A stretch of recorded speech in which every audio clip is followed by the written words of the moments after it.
Welcome to this special episode of Alleged Actually in collaborations with Sins and Survivors. Today, we go beyond the headlines into a story that is disturbing as it is complex. It's the story of Ash Armand, born Akshaya Kubiak, male escort turned reality TV star on Showtime's Gigolos. But behind the seductive on-screen persona, another narrative was quietly unfolding, one that would ultimately end in tragedy. This story is also the story of Herleen Dulai, a vibrant young woman whose life was cut short under horrific circumstances. Her dreams, her light, and her truth deserve to be honored.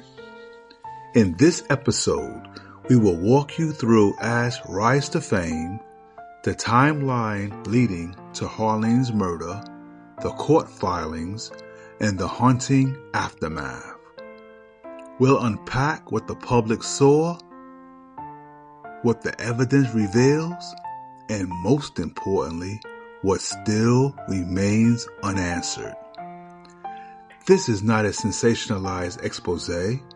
It's a call for awareness, for justice, for compassion.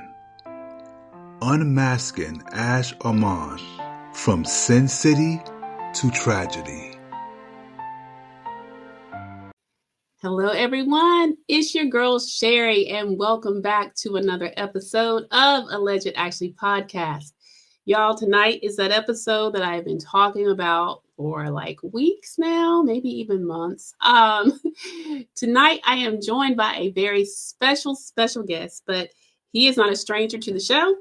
I want to welcome John from Sins and Survivors, Las Vegas True Crime Podcast, one half of a great dynamic duo in true crime podcasts. I have worked with them last year on an episode that we did on the Constantinos, Mark and Debbie. And first off, welcome, John. Thank you for being here. Thank you. Great to be here again. Great to see you again. And I'm sorry Sean can't be with us. She is currently off researching another case, so she kind of assigned me to this and said, you go work on that one and I'll work on this one. So we're working in parallel right now. But she says hello. All right. Yeah. Shout out to Sean. They're both dynamic. I am not shocked that they are both off doing amazing things in the realm of true crime and domestic violence, which is what they tend to focus on. And most of the cases are out of Las Vegas. And so let me give you guys a little background. So a lot of times we talk about how the world of reality TV and true crime intersect. Last year, I rolled up on this compelling case of, like I said, the Constantinos, Mark and Debbie Constantino, reality stars of Ghost Adventures. We did a two-part. There's the video over here at Alleged Actually, and then we also did an episode together on Sins and Survivors podcast. So first of all, you need to make sure you are subscribed and following both. And now we have been waiting to work together again.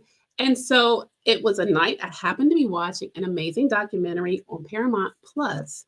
And it was called Sin City Gigolos, and three-part documentary. It's called A Murder in Las Vegas. And it was about, on the show, if many of you have watched on Showtime, and I'll put the picture up of the cast, the show Gigolos on Showtime. It aired in 2011 to 2016. Many of us watched it. I watched it. And one of the more popular cast members, Ash Armand, was involved in a murder back in 2020. And y'all, any of you that know this show knows that Ash Armand was the Zen guy. He was the holistic spiritual guy. He was the peaceful one.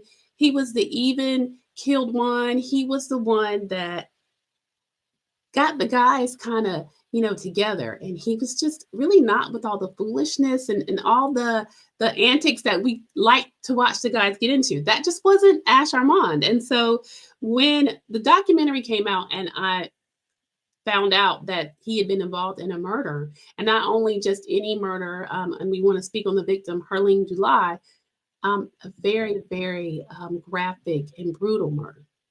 And so tonight we're going to get into that case. We're going to talk about Ash Armand. We're going to speak on Herleen. I don't think that victims, particularly in cases where the murderer is famous or popular, sometimes their names do not get the respect that is deserved. And so tonight we want to highlight her and talk about her as well as him, and we want to get into why it's so compelling. The fact that the way he was portrayed on the show, and and sometimes what we see on TV, and we've said this many times, reality TV just isn't always real, guys. And so we're going to get into it. So, John, I want to, as we get into the case, and before we get into talking about Ash's background a little bit more, I wanted to get your thoughts on why you were also kind of like, because when I reached out, John was like, I'm on it. Let's do it. Let's get into this. And so let's talk to the audience a little bit about why you were ready to dive into this one with me as well. Yeah, this one we've been wanting to cover for a while. We were definitely aware of it. I lived here at the time. We've only been doing our podcast for about 2 years, but I was aware of it. I wasn't really a Gigolos fan per se. Apparently, I'm not quite the demographic for Gigolos, but whatever, that's fine. So I kind of knew about it. And I heard that this had happened, but I wasn't really focused on it at the time. But in our podcast, like you said, we focus on domestic violence cases. And one of the things, and especially in Las Vegas and Nevada at large, and one of the things we will often complain about is the fact that the perpetrator is the one that gets all the focus. Mm-hmm. We don't hear a lot about the victim. So one of the things we try to do in the podcast is talk about the victim. In this case, we were able to find out, thankfully, a lot about our victim, Herleen, and about her life and kind of the amazing person she was. And we even got to, through court footage, see her family. We saw, her sister and her dad and her mom, and like some of the clips of their victim statements are just heartbreaking. But to just Google this case and do the cursory research on this case, you see a very different view, because not only are we up against the problem where the media likes to just share the gruesome details, and like you said, there are some gruesome details, but this person was also I'm going to say celebrity. I think at the time they had a degree of celebrity for sure. Mm-hmm.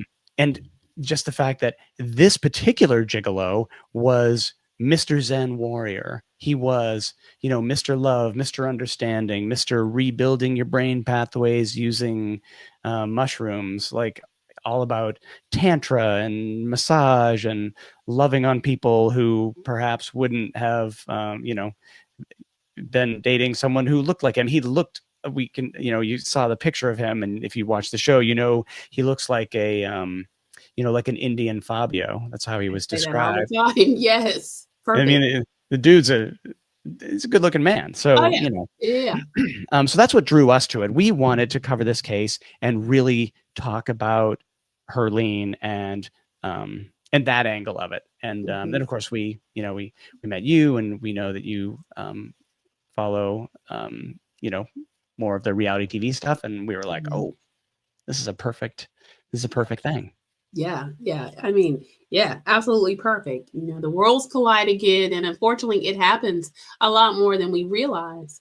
We're going to do a little bit of background. We're going to talk about Ash Armand, and mainly not to just solely focus on him, but I want you guys to understand the compelling piece of this because of who this man presented himself to be. So let's talk about his early life, John. He actually was born to and it really makes sense. Like his parents, are that real bohemian type. Yep. Born to an Indian mother and Polish American father. And he was actually born in India, but spent time in Japan. in Maine.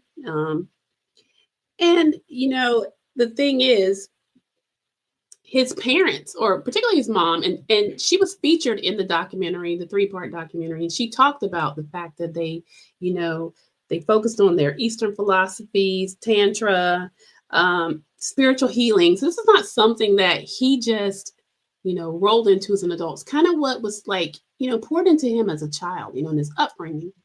And so this was something that was actually a part of him that, he then took on with him to take into his adult life, and the things that he felt that were important and incorporated into what he did. Before he even became Ash Armand, his name, y'all, his given name is Akshaya Kubiak. And he was born in the early 1980s.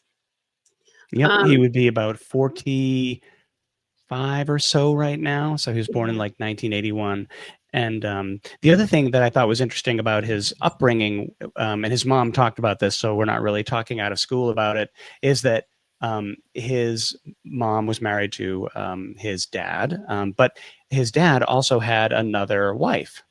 That so they lived together as sort of a family unit, and there were multiple children, and so he was very open to like open and flexible relationship styles from an early age, I guess. Yeah. And I thought that was really interesting. And like you said, she really introduced him to all of this healing energy stuff, which I'm not so much of, I'm not really so much of a like an Eastern medicine guy, but she did say that she has done mushrooms with her son, which is interesting. She said he's great to do mushrooms with. Not sure what that means, but yeah, so she was like very open with him. So it makes sense that this might have been something he did as a career. Absolutely. And sometimes I think, part of when you dive into these kind of cases, or if you do a deep dive on anybody, one of the first places you always want to look at is, their upbringing. How were they, reared, information about their parents and how they grew up, because it kind of gives you that foundation onto what we're starting here with. So I thought it was very, very interesting. And so prior to him getting on Gigolos, he was a model, and like John said, a massage therapist, and he took that really serious. John, I don't know, he had studied this. He well traveled too, Japan, Thailand, parts of Europe, just really a very international upbringing. Like, yeah, it was really interesting. Very, and like a very chill family. Like when you see his mom talking about him, like there were never any allegations of any sort of domestic violence, like of his, dad and his mom, nothing like that. No allegations of that, no indication of that. And really, I think importantly, and we talk about this a lot, he had no history of any sort of violence at all whatsoever. Never. He said himself, he said at one point, I've never hit a woman. And I actually believe that. I do too. I do too. I sincerely do. And I think, again, that's what makes this case just, like I said, so shocking. And so with that being said, we wanted to then look at how did he was in Miami, like I said, doing his modeling thing, his, massage therapy. Go ahead, John. Were you going to say something?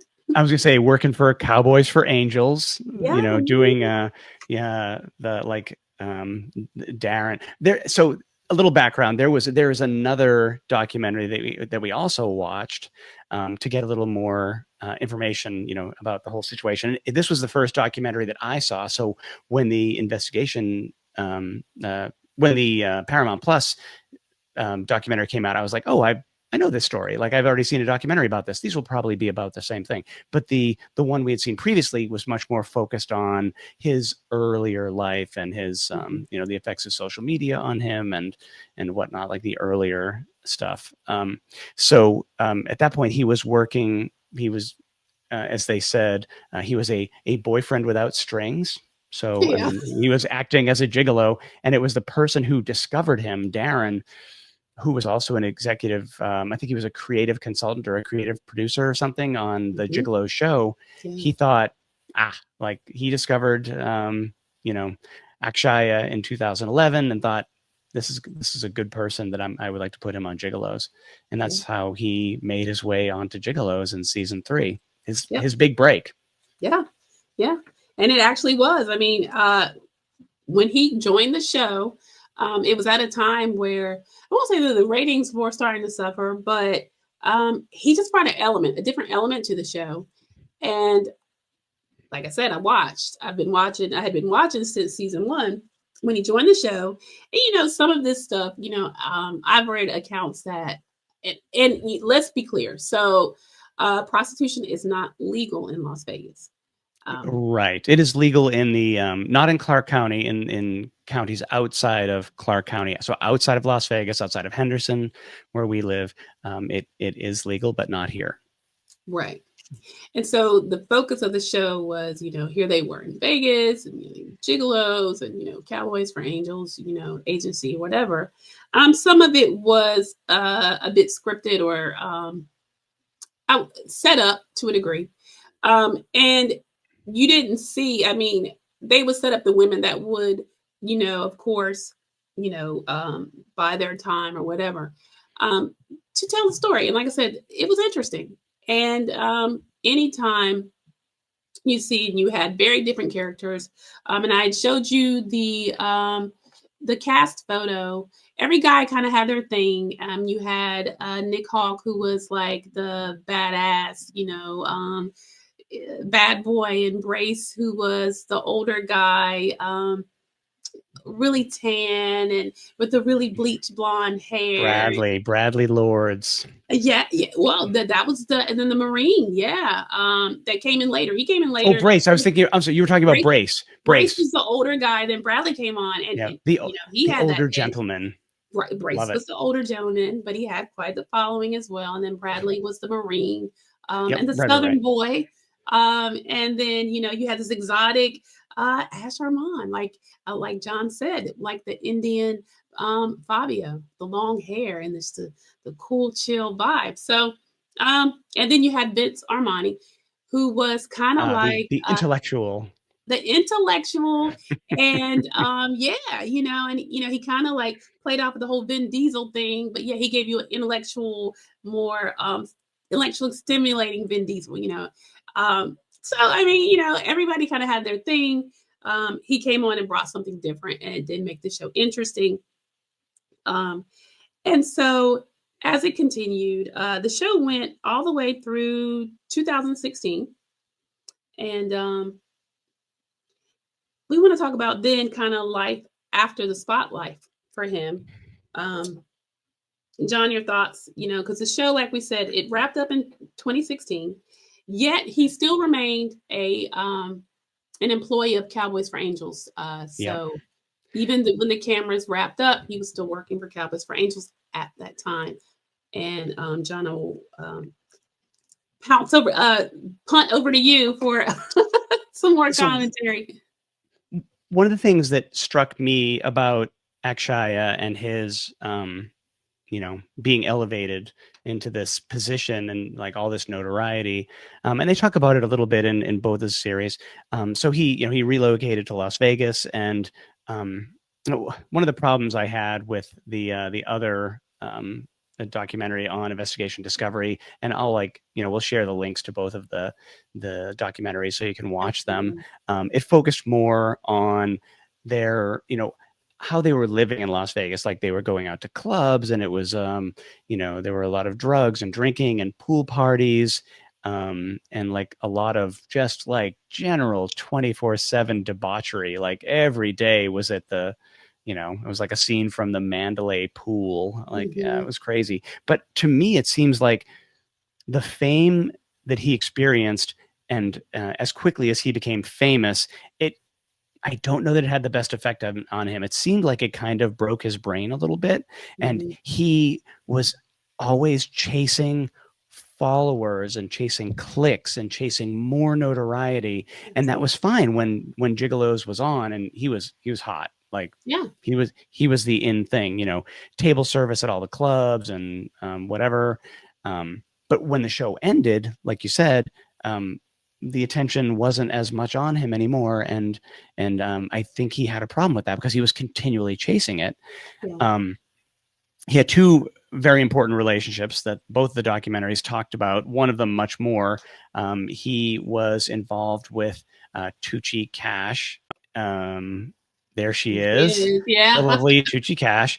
So he dated her for about 2 years. And this did not end well. So at the end of the day, he exhibited some problematic signs, relationship signs, some jealousy, some controlling behaviors, and their dynamic, I think, was fascinating. I don't know if you have anything to say about their power dynamic, but Tucci Cash, I hesitate to use the term alpha because it is not, like, that's not really a thing, the whole alpha dog, but she was in charge of this relationship. Absolutely. She had the followers. She was the mega influencer. She was the one back then as Instagram was exploding.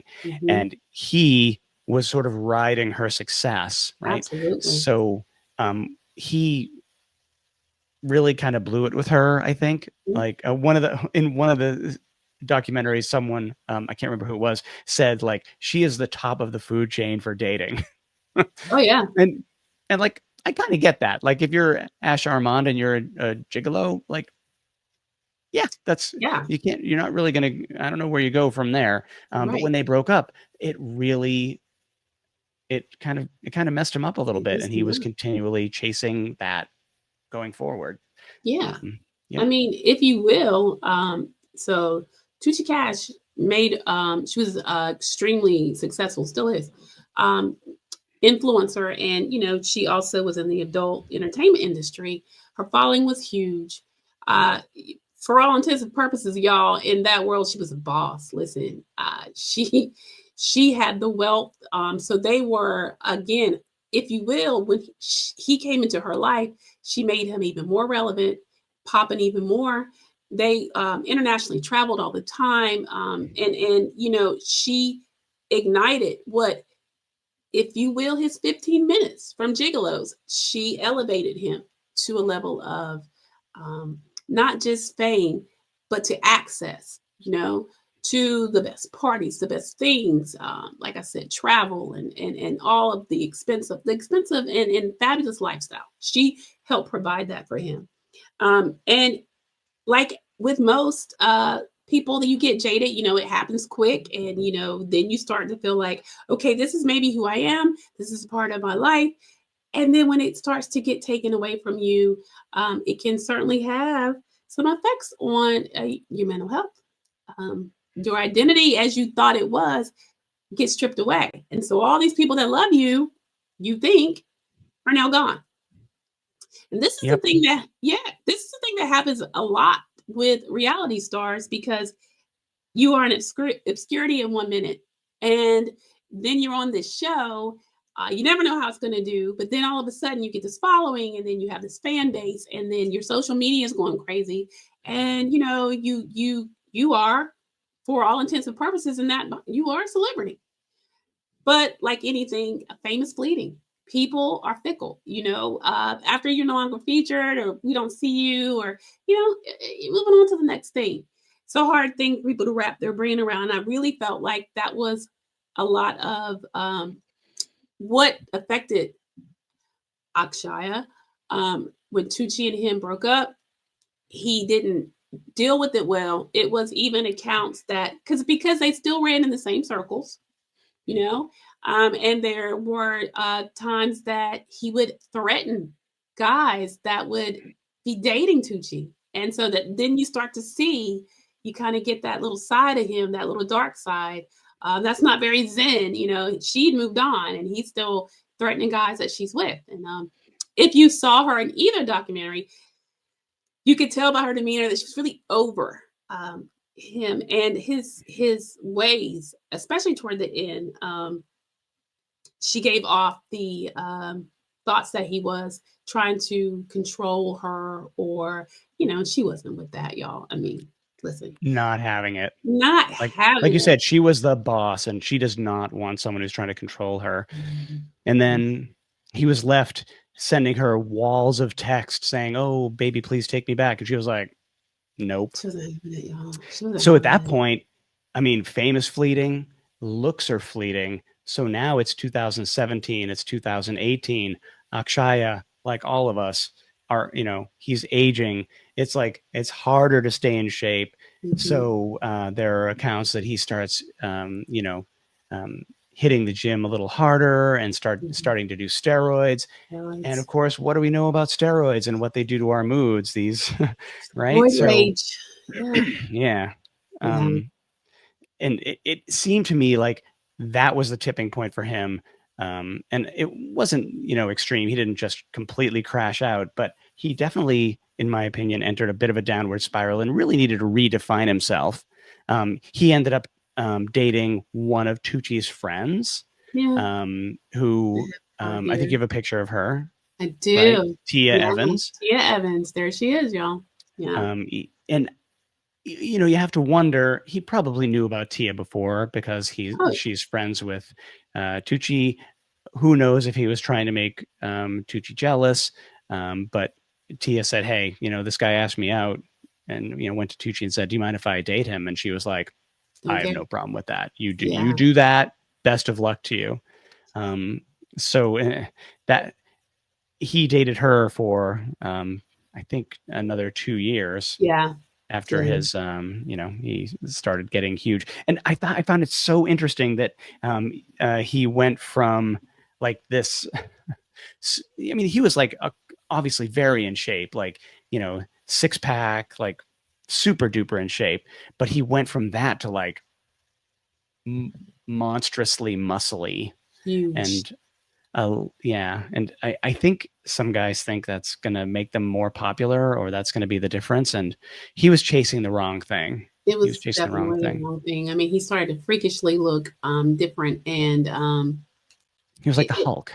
Right. And that's not, that wasn't his thing. That's not what made him popular. And I think in his continued pursuit, his obsession with not letting it go, and to make sure he stayed relevant and make sure he would give this content to women, and that they would appreciate and love. I mean, here he is in those days. I mean, you see, y'all, he just starts to look kind of huge and not as the ripped, leaner. It was just a different vibe, right? And so, and I find that unfortunate because, like I said, it is not atypical in that world. You're chasing what's almost like a drug. And then there was that also piece where he'd gotten into that. He'd also gotten into, like we said, he did mushrooms, and he did that even back with his mother. But then there were also, he started to increase his partying, drug and substance abuse. There was drinking. There was ecstasy, there was alcohol, there was mushrooms, cocaine. And add that to the steroids, and like you're starting to build up chemicals in your body that are going to affect your behavior. And as he's on his downward spiral, this is when he meets Herleen. So and the other thing that neither of the documentaries really talked about so much was that he met Herleen right as the pandemic was ramping up. So maybe we should talk about Herleen, talk about her background a little bit. Absolutely, y'all. Beautiful woman. Sadly did not get in our documentaries that we mentioned. And like I said, we're going to list that so you guys can, if you haven't, go back and watch both of them so you get both accounts. But beautiful woman. And so I thought, first of all, we're going to give you some background on Herleen, and then we're going to talk about how they actually connected, because there's some conflicting things. There's some conflicting stories about her. So let's talk about Herleen, like you said. As what we know is Herleen was born in 1991. She was younger, definitely younger. She almost shares a birthday with Sean, actually. Really? Yeah, she was born April 22nd, 1991 in California. Okay. Sean was born April 27th, not that same year. But yeah, almost shares a birthday with Sean. Nice. Okay. Okay. But yeah, y'all. But such a different upbringing, like a much more, I mean, so some similarities though, right? I mean, he has his, actually I had an Indian mother and American father. She was the one of three children. She was the youngest. She was the baby. We could Mhm. talk about the dynamics of the baby sister, right? And but Yeah. in her family was Indian immigrants. Her Hmm. father was an aerospace engineer, and her mom had two master's degrees. So like her family was super duper stable, structured, and loving from everything we have seen. Like there have been, it does not seem like there were any built-in issues with her. They called her Happy Herleen because Yeah. she was always smiling. Yeah. And something else I learned in my research was that her middle name is Kaur, Kaur, and that means princess. But here's the interesting fact: in the Sikh tradition, she was Sikh, her family Sikh. In the Sikh tradition, every woman born has the middle name Kaur. If Mm, you are Sikh and I am wrong, please reach out to me and correct me. But yeah. that's my understanding from the Reddit, the Sikh Reddit that I lost myself in. And Okay. if you are a male Sikh, you are given the name Singh, which means lion. I don't know if you knew that. That was kind of a fun fact I That learned. is a fun Um, fact. Yeah, yeah, definitely, y'all. Slide in the so, comments and let us know. If, but she was brilliant. Like she, yeah, to me, like you have Ash, and there was no real discussion of where he went to college, like a formal education or anything like that. We know that he had a teenage son and he had a yes. girlfriend, so like he Mhm. did have like those sorts of things. But Herleen had a very strong tradition of pursuing academic greatness. Yeah, She graduated from Temple University, yeah, which is that's pretty impressive, with a very. bachelor's degree in biological sciences. Mm-hmm. And then what brought her here was she was going to come to UNLV, University of Las Vegas, to continue her education. Yeah, yeah, So that's how she got here. it is Um, I mean, you saw the picture of her, like beautiful, she was gorgeous, right? I mean, absolutely stunning. um, she did some modeling. She had a sister, she had a niece. Her brother is a doctor. Yeah. Um, but she had some self-confidence issues. It Hmm. seems like I'm not here to Hmm. diagnose anyone, No. but it seemed like she definitely had some problems with, like, she thought her appearance wasn't up to snuff. Hmm. And I guess she had problems maybe meeting people. She felt like she wasn't fitting in. Who knows how much of that was true and how much of that was just her perception. Sure. um, but she joined the gym. You want to tell them about her experience in the gym? I love reading about her. Like, I can imagine this woman hitting the gym and becoming obsessed with the gym. Someone single-minded like her. Yeah. So yeah, she like John said, she struggled with self esteem issues and fitting in, and or feeling like she fit in. And so she did become a fitness enthusiast. She started going to the gym, and there was a tight knit community at this gym. Um, Her friends there really talked about how kind hearted she was, beautiful she was, her sparkling smile. Um, but she still had, nonetheless, she struggled with shyness and kind of finding her way. And then these were her people. So it was in this pursuit of, getting herself in the gym and building her confidence at that during that time, before that time, and even some during this time, she had bouts that she suffered from depression. Um, and so her and Armand or Akshaya, they connected via Instagram.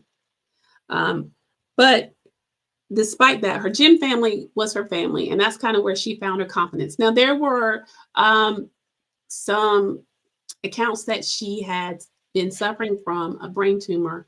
There were also some alleged thoughts that no, it wasn't brain, it was a thyroid tumor. Either way, she had an illness.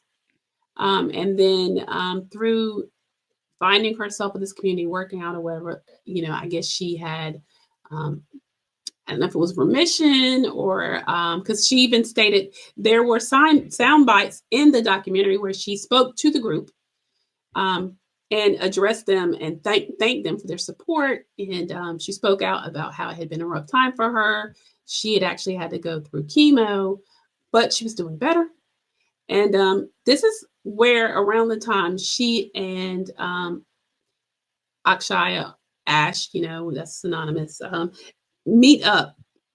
And they meet on Instagram, on social media. And though they had, like he said, they shared Indian heritage, their backgrounds were vastly, vastly different. And I feel like, and it's not really stated outright, but I felt like his allure was the fact that this woman came from a very established family. She came from financial means. Yeah. And so you have to realize by this, absolutely, by this time, he's struggling. He ran through his money. We talked about, we read about that. Like somehow he was making, I feel like I read one snippet that said he was making like upwards of $20,000 a week doing his, but he ran through it. I don't know. Mushrooms are probably expensive. I don't know. They're probably more than the mushrooms we buy at the grocery store, I'm guessing. I don't know. Obviously, yes. Probably pricey as heck. But like he ran through his money, so he needed the funds. And this was perfect. She she slid into his DMs in Instagram, right? Oh yeah. Has anything good ever come from sliding into a person's DMs? Don't do that. Never do that. Yeah. I've seen too much true crime. Never do that. Yeah. And it seems like they had a connection for sure. Yeah. And I think he liked her. It's not clear what the nature of their relationship was, but that was the time also that she was pulling back from the gym and not spending as much time there. So she went and became she went from, they called her 40 water, like the number 40 water, because she lost 40 pounds in 30 days. I don't know what the water thing is, but that was her nickname. Like you see videos of her and they're like, how you doing 40? And she's like working her ass off at the gym. So cool. But so she went from that to, she became a personal trainer. She helped, she like taught youth fitness at the gym. And then at a certain point, she started pulling back. The man who ran the gym, whose name I can't remember right now, I'll look it up. But in the various documentaries, he uses aliases, which is really weird. But I found him on LinkedIn, which I thought that was interesting. But he obviously loved her so much. Like he was absolutely in awe of her. And you could tell how heartbroken he was. Like he was sad that she was pulling back and like was he found her very inspirational. He's like always there with her in the videos. Like I don't think there was anything going on. I don't know. Doesn't really matter. I don't think there was, but whatever. But like they were just super duper close. Yeah. But she started pulling back from the gym, and then she slides into Ash's Instagram because he's the spiritual healer, the Zen master, and she is looking for some kind of healing. Yeah. I don't know what that was. It could have maybe it was related to her tumor, the thyroid cancer, possibly. We don't really know, but something led her to him, and he jumped on it. Oh yeah. He jumped on it. And he happily told her, listen, I can help you. I can help you with the tumor. I can help you with your depression, and we're gonna do the mushrooms together, and we're gonna rebuild your neural pathways with mushrooms. Right? Which absolutely. I am not here to poo-poo, by the way. I've heard great things about mushroom therapy, like for people who have PTSD and stuff. I think that's amazing, but I think it feels like he was over-promising because he was like she needed something to help her, and he promised that he could help, and I don't think he was the right person to help her.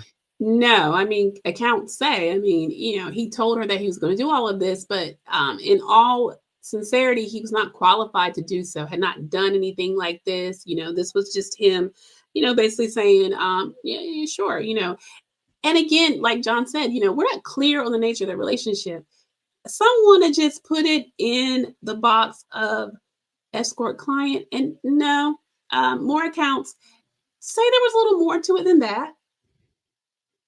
Absolutely. Now, I mean, he denied to his girlfriend, Tia. He was dating Tia at the time. yeah, I was So he going to was say that. dating Tia. He had Herleen as a client. So he denied that it was a physical relationship. It was Yeah. more of a I don't know. I don't know what you would call it.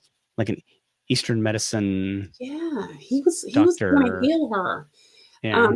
And as a He matter was of her fact, spiritual guide. right. Spiritual guider, a healer, and and also it's notable to add that he and Tia had started to relationship was crumbling because of the fact that he was continuing to do his escort, to spend time with clients.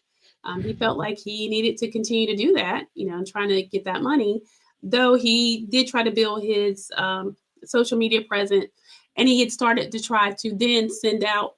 He was still sending out the risque content that he thought that his female fan base wanted. And then he was also putting out the content on the healthy, holistic lifestyle, things that he did and products that he used. So it was like a combo of things, kind of like whatever was going to hit. And he still was indulging in being an escort as well. And so we don't know. Now, one thing I did note, and we're going to eventually get into the actual night of the incident, but some of the things that made me believe that whatever the nature of their relationship was, because she had come prepared with the night that she came for the incident, prepared to dog sit for him, Yes, for his Chihuahua. for his Chihuahua, which makes me think about something a little different. But we'll get there, so I won't jump ahead. And he was packed. He had his packed suitcase. He had his tickets. So we'll talk about this as part of the crime. But like Right. the idea that he packed his bags to run away, I don't really buy that. He had planned to go on a trip. Like I don't know if he was going to Miami or something, but he had definitely had the trip planned, and she was going to be there to babysit his dog. So like you can tell it's more like it felt more like a, I don't know, like a friendship. You know what I mean? Like, yeah, they definitely. went on that spiritual retreat together. So they They got did. very close. They went to, oh my gosh, where'd they go? Zion National Park. Was it Zion? Which is short distance from here. It's like 3 hours drive from Las Vegas. Totally cool. People love to go there for their like spiritual stuff. They went on a spiritual retreat. They had an amazing time. They came back there. He reported back to Tia that they had a really amazing time, and that he had helped Herleen with breakthroughs about previous traumas and things in her life. So it seemed like maybe he was helping her. But their relationship was definitely progressing. And the other thing that I don't know if I mentioned this yet, but it was right as the pandemic was hitting, like right as we were in dead center of lockdown. So they met in April or May, or like maybe May of 2020. And if you haven't blocked out 2020 like most people happily have, May of 2020 was pretty dark. Like the numbers of COVID infections were spiking, and people were confined to their homes, and he was going a little bit stir crazy, it seemed. He was like confined to his house and like experimenting with mushrooms and working out at home. And he also had the Herleen thing going on. So I feel like we always talk about like the psychological impact of the pandemic and how bad that was for people, and especially kids and stuff. But it seems like it probably added to the whole thing that happened then as well. Absolutely. Yeah, I definitely feel like that was definitely a contributing factor. Definitely worth noting what time frame we're in. So the time of the incident, they met between the April-May 2020 time frame. The incident happened in July.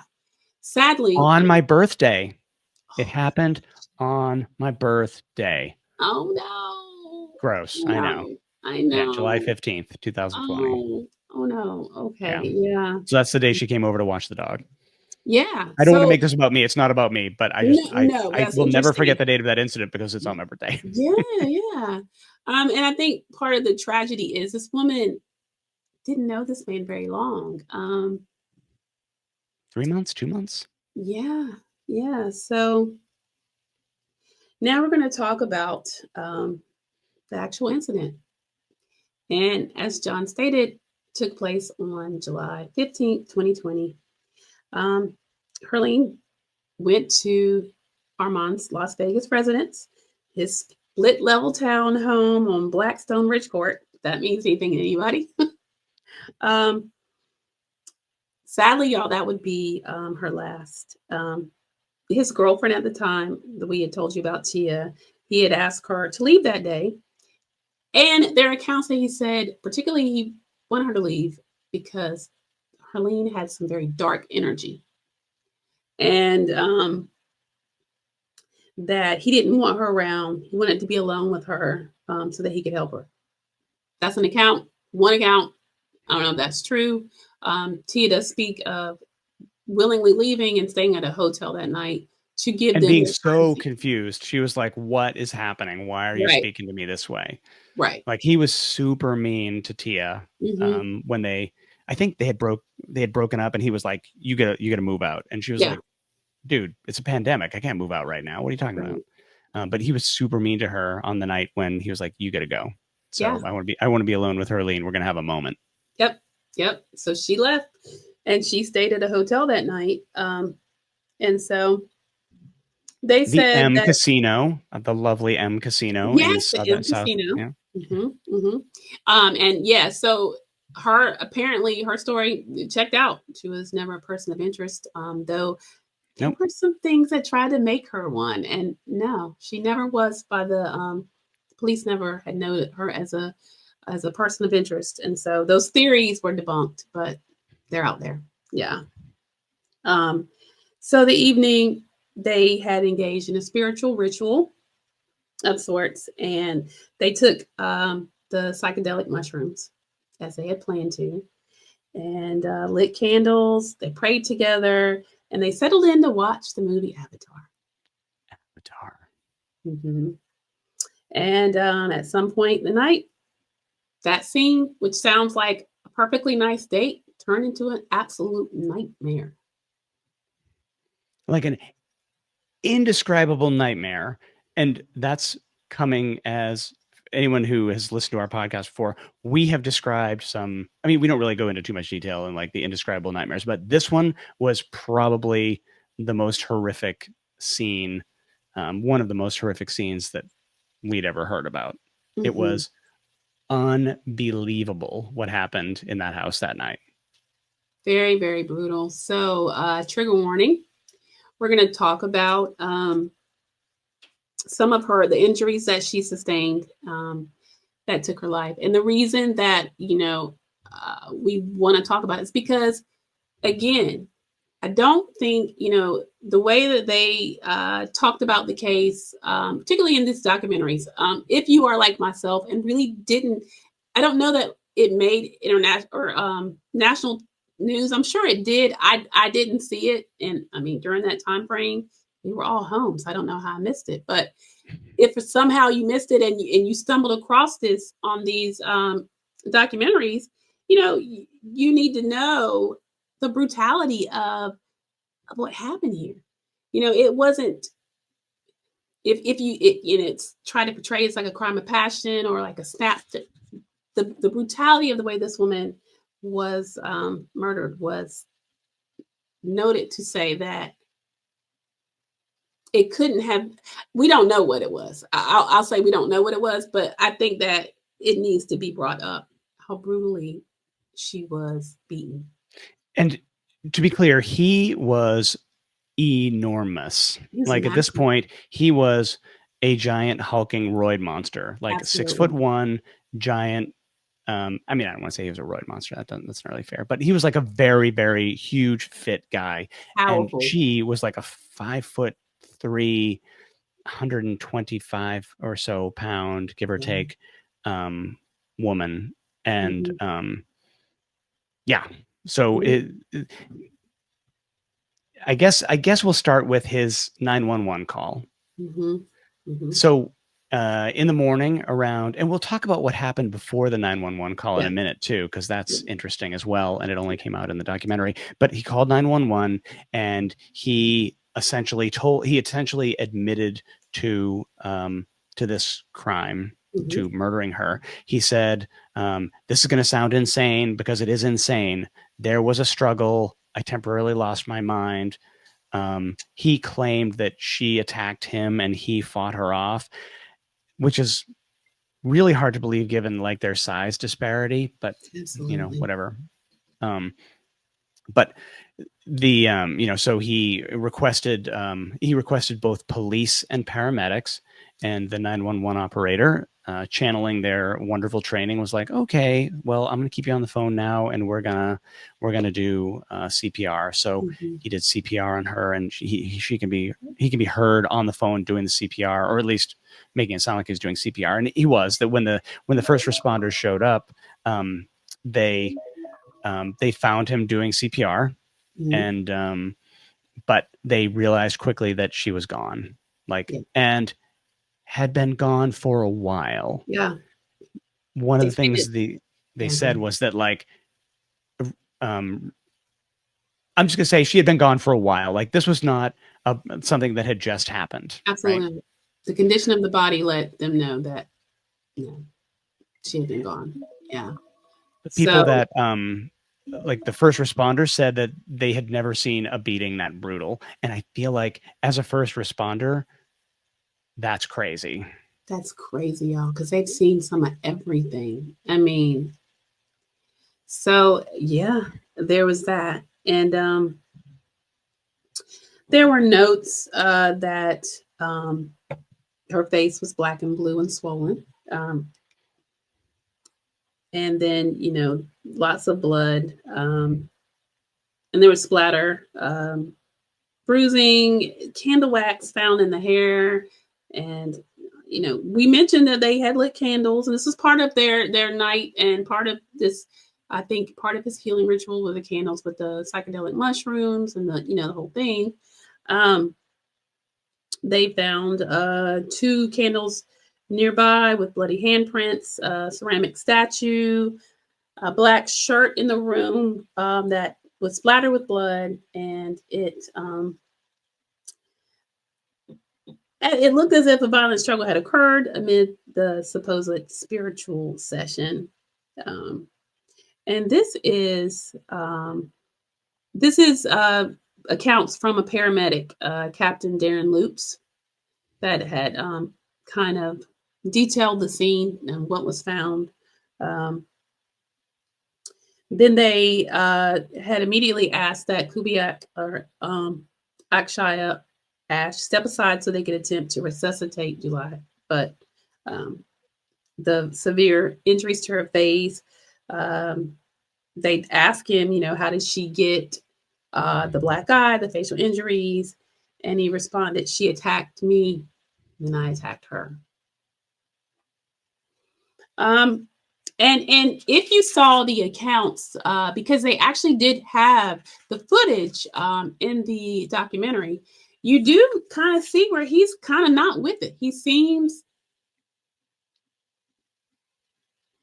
not with it, like he doesn't understand what's just happened here. He asked the cop, you can see like the body, they show the body cam, and he says to the cop, like, is she going to be okay? Right.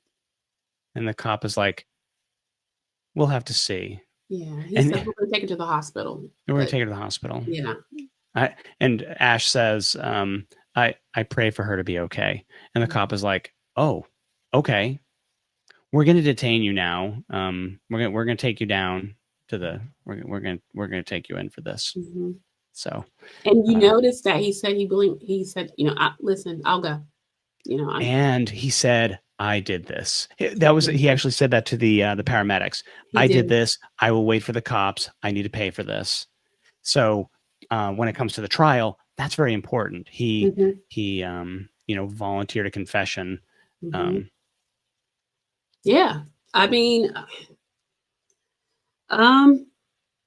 we'll talk about the case itself. Other things that I thought were interesting. Okay, that before the 911 call happened, Ash made a phone call to Bradley, his co-star from Gigolos, and still friends. They remain friends after, and apparently to Brace as well.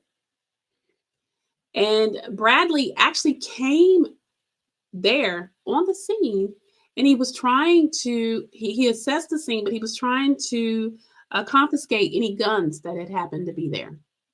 He got rid of the guns, he got rid of the drugs, and there was evidence of a cleanup as well. Absolutely. So the cops found that there was, like in the washing machine, they found sheets that matched the sheets that were on the bed. There was blood in the washing machine. There was blood in the sink. So it was clear that someone had tried to clean up.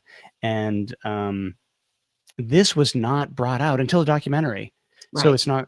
It seems like he just came forward and said this as a part of the documentary, and probably the documentary team was like, "Whoa, tell us more." Yeah. But that's crazy. Like it is crazy to think that he did not get charged as an accessory to murder after the fact. Right. It's not clear what he took. Yeah, I mean, like a plethora of things. And the cops actually talked to him. He was leaving. Yeah, and he was like, I don't know what happened there. Yeah, and he just like lied. Yeah, totally lied, and he rolls off. You see that in the footage, and then he's on the documentary accounting all the things that he did. Which, gotta note, they do say Bradley is a heavy drinker, and I did notice during that documentary he was well, he's known to mumble. But he's also known to mumble when he's been drinking. It's a lot of like slurring and mumble, you know. Yeah, he seemed like he'd been drinking. I agree. Definitely. And I am certain, because when Brace also spoke about, now he didn't get involved in moving anything or anything, but he was visibly emotional. Needed a minute before he could speak. So what he witnessed really bothered him. And so I kind of think, even with Bradley, the best way he could cope with what he saw, what he witnessed. I mean, and Bradley, you know, he has his Marine background. I'm sure he went into soldier mode. I need to, you know, do this, that. But I perhaps the drinking was his way of coping. Y'all, it was quite a scene, and that was I can't even imagine.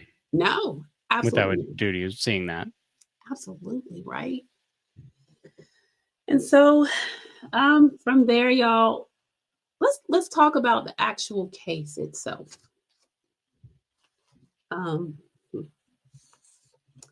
So we talked about the scene.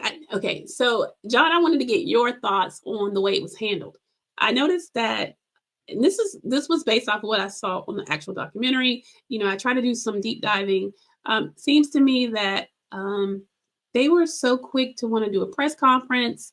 Yeah, that was weird. It was weird, right? To really kind of to jump in there with that, you know, beat him that was semi-famous, if you will, to come out like that when it was very new. They were still investigating. It just seemed premature and very, very strange. I mean, he had just been taken into the police car. It just was really, really strange. And they gave the press conference right away, and they did not know who the victim was. Right. Like, they assumed it was domestic violence, which it was. To be fair, it was absolutely domestic violence. But they assumed that the victim was Tia, and they didn't know what Tia looked like until they saw a picture of her, and they were like, "This is not Tia," because these two women don't look at all alike. But for hours, people thought that it was Tia who had been murdered by Ash. They didn't really know about Herleen. So that was interesting. So coincidentally, there was Ash had this friend, acquaintance, this lawyer who ended up being friends with him. It's the weirdest part of the documentary to me, man. Like this lawyer lady, I can't think of her name. I have to remember in a second. Maybe you can look it up while I talk. But she points out a few really important things, like the fact that they really seem to have done a very cursory investigation of what was going on. I guess taking into account that one of the gigolos had taken the guns and the drugs out of the scene and messed with the scene. But she points out that they didn't do a very good investigation. They jumped to have the press conference. They didn't even know who was murdered at the time. Nope. So it seems to me like that was because they realized quickly that he was a celebrity of sorts, and they wanted to get ahead of it, I guess. I'm not sure why they did that so quickly, but they did announce that it was in the press conference. They said that he had murdered his girlfriend, which was, Tia. And obviously he did not murder Tia. No. So that was crazy, but he was carted off. He was charged with open murder as happens. And his trial took place in about a year later. So he was carted off to CCDC, no bail, because he was deemed to be a threat, which I think is reasonable. Yes. And he was put on trial for her murder. Yep. So it was high-profile criminal case in Nevada. Like you said, no bail. Over the next year, the case moved kind of slowly, and I'm sure that was because we were in the midst of COVID. Yeah.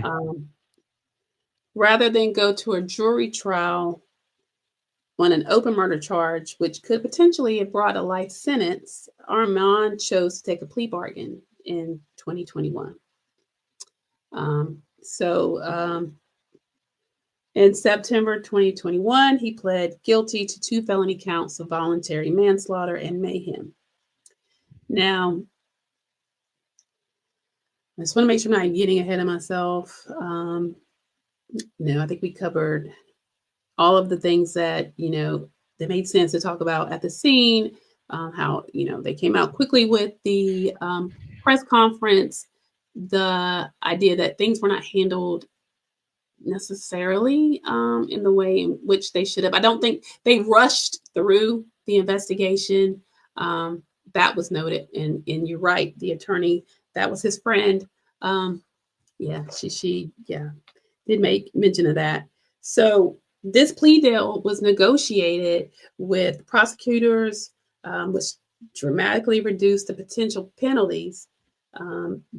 And John, you can talk to this even more than, of course, I can, but it says that it's voluntary manslaughter in Nevada applies when the killing happens in the heat of passion, under extreme emotional disturbance, lacking premeditation. Mayhem is a charge that refers to permanently disfiguring or disabling a victim, and that reflects the grievous injuries that were inflicted. So, and he definitely could have gone to jail for the rest of his life, for sure. The fact that he was offered a plea bargain, I think, is in some ways a mercy to her family, because they would have had to sit through God knows what in a trial, rehashing the details of what happened. So I think in that way, it's good. But he pled down to manslaughter with mayhem because of the horrific, violent nature of the crime. And his lawyer asked for 4 years in prison, and the judge was like, absolutely not. Nope, that does not reflect the severity of this crime.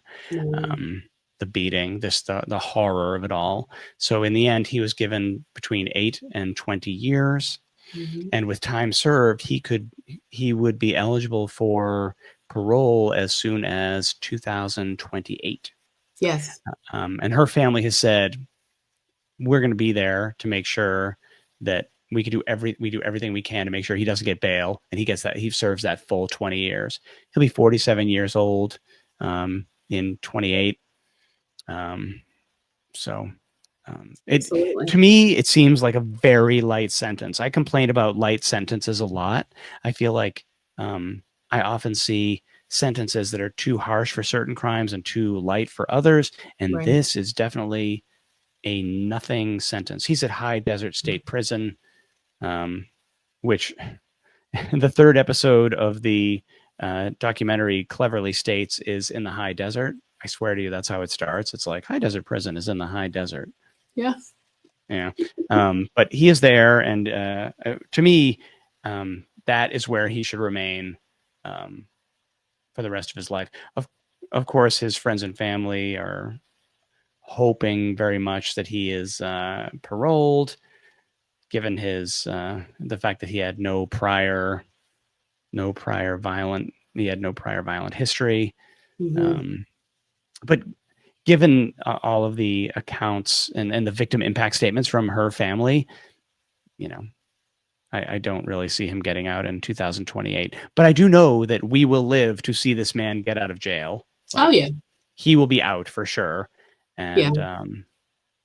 And that's the tragic part. I also want to mention, sadly, how fandom sometimes can skew people's moral compass or even their ability to fully focus on what's just happened here. So something that I wanted to mention also, Ash had a tremendous female amount of Makes support sense. from his fans. So much so, y'all, that they started crowdsource funding, GoFundMe's, if you will, to help him with his case, to send him money, which blows my mind.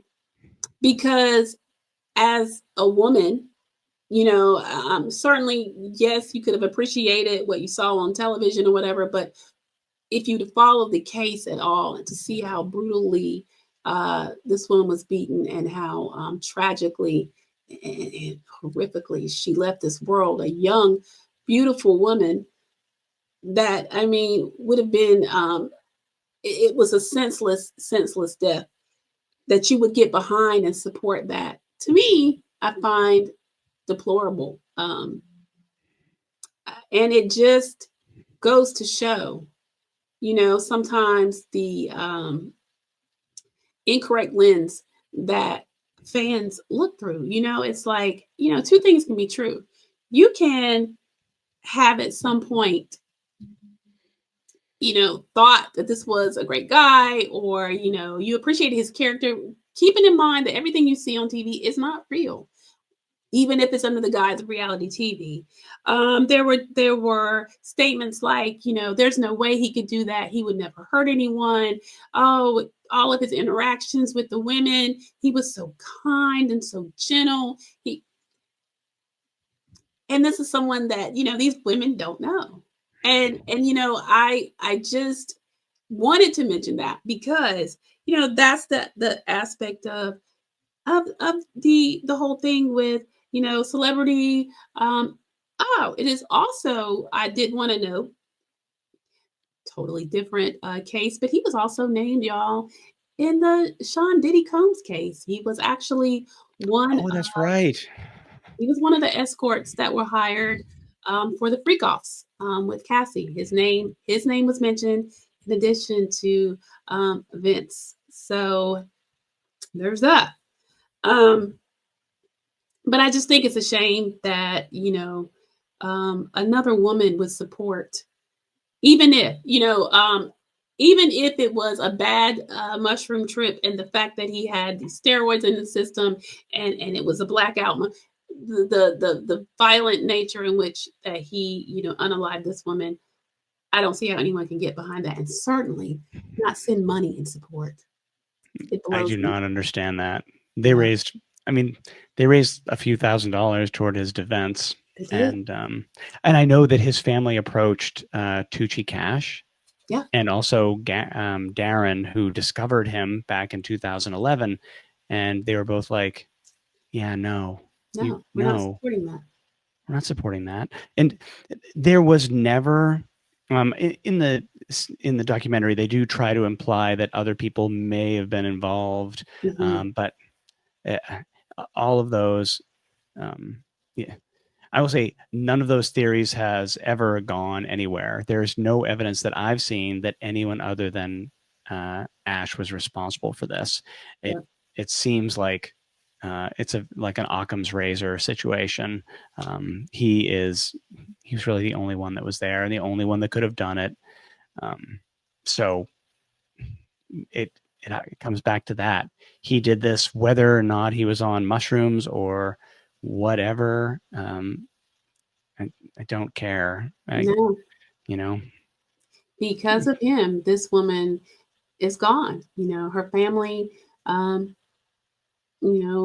lost a beloved daughter, sister. Her sister was pregnant during the trial and she never got to meet her niece or nephew. And you have to keep in mind, like John said, one of the things when I thought was great despair, the fact that her brother was a doctor, and when he got to look and review some of the autopsy information, just unbelievable. One thing also to note, her family mentioned that they had to have some extensive reconstructive surgery done to her face because they wanted to have an open casket, and if that gives you any insight. And so, y'all, again, it's one of those things. We gave you the background on Akshaya, aka Ash Armand. We wanted to give Herleen her story. How sweet she was. As women, sometimes we do go through times of feeling less than or having issues with self confidence or self-worth. Mental health is a real thing. All these things play into and then reaching out to someone that you find, that you admire, that you find extremely attractive and that pays you attention, and all these little things kind of became factors to the story. And it's just so tragic and so sad. And so we'll talk a little bit. Like I said, he remains locked up, may get out as soon as 2028. I don't believe that he will. Some of the public reaction as the case unfolded, a lot of the blogs and stuff, lots of bloggers and bloggers have picked up on it and given their thoughts. My thoughts, and John, you can speak to yours, was that though it was a really compelling case, I found it to be tragic because at some point I actually was a fan of the show, actually a fan of his. To see the fall from grace and then to see something so tragic and this poor young woman lost her life reminds me that everything that glitters ain't gold, y'all. It's just not, Yeah.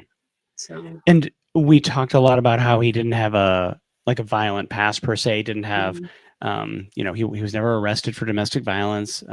But there were definitely warning signs in his behavior, as Tucci Cash will tell you, between, heavy increasing drug use, his inflated ego, his obsession with attention, his obsession with clicks and likes, and those things that really mean nothing at the end of the day, right? His control issues, his anger issues, threatening people. Like there were definitely signs that this person had a darker side, like you said earlier. Not at all to imply that, like, no way Herleen would have known anything about that. Absolutely not. And even if she did, like, no shade on anyone who, doesn't notice the warning signs when you're close to someone. It's hard to notice this, but there were definitely, it wasn't all just Ash, the peaceful healer, Zen guy. Like, he definitely had a dark side. We all have a dark side, but he, between like controlling, we always hear with these words: controlling, possessive, thin-skinned, jealous, stuff like that. These are all warning signs and things to look for in your own relationships, in your friends' relationships. And it's hard to accept, it's hard to accept that someone could be capable of something like this. I don't know that many people are capable of what he did, but just always important to keep an eye out for these things. And that's one of the reasons we do the podcast, right? Raise awareness, point out these warning signs, and hopefully, maybe there's someone out there that hears that and says like, oh, maybe I want to get out of this relationship before it goes too far. I see these problematic behaviors. So that's kind of our hope. That is, and honestly, this cautionary tale, I hope that, it makes you thoughtful and mindful when you meet someone, particularly, and there's another element to it, when someone is, because there's one thing that we didn't mention, after she had, um, passed away, they found an envelope where she had on the front of it, Akshaya's rent. There was $2,700 in there. There's also an element of, y'all, when there's someone that you just meet that is so needy and that is asking you for all of these things and money and if it seems too good to Red be true, flags. red flags. If it seems too good to be true, it absolutely is. And so, Yep.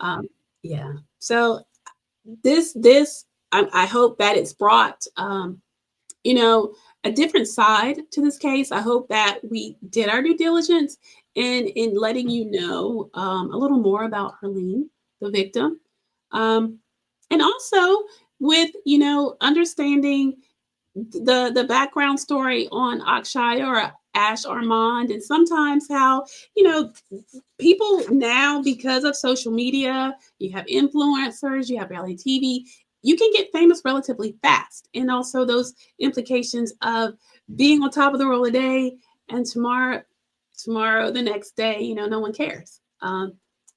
That's real. There's a real impact on people when that happens, and so On your brain. on your brain, on your mental, yeah, absolutely. So Yeah. yeah, just some things to think about. But as always, guys, thank y'all so much for tuning in.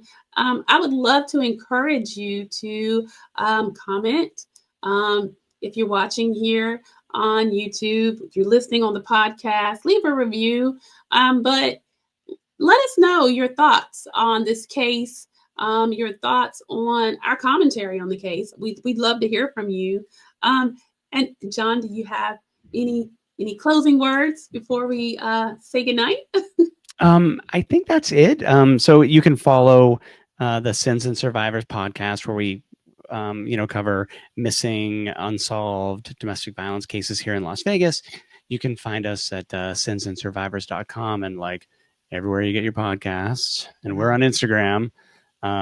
So yeah, and we would appreciate you taking a look, and always want feedback. Always want feedback from people. So yeah, reach out to us and let us know what you think. And thank you for having me. Thank you for thinking of us again. And I'm so sorry Sean couldn't make it. I know she really wanted to. Oh, I know that Sean is off, also making some amazing content and doing the Lord's work, as you all do, with highlighting those victims and getting those stories out there. John, I'm honored to have you back, and would love to continue to do things with you and Sean in the future. So you guys look out for that. This is not going to be our last time working together. Yeah, for sure. Absolutely. So yeah, guys, please, if you have not, please check out Sins and Survivors podcast. He's told you where to find them. I will put that also. I will have a pinned comment so that you'll know. And if you haven't yet, over here to Legend Actually, go ahead and hit that subscribe button. Give us a thumbs up on this video, and make sure you please comment and let us know what you thought of the commentary. All right, guys. Thank you for watching. Thanks, everybody. Good night. Thank Bye. you. Bye.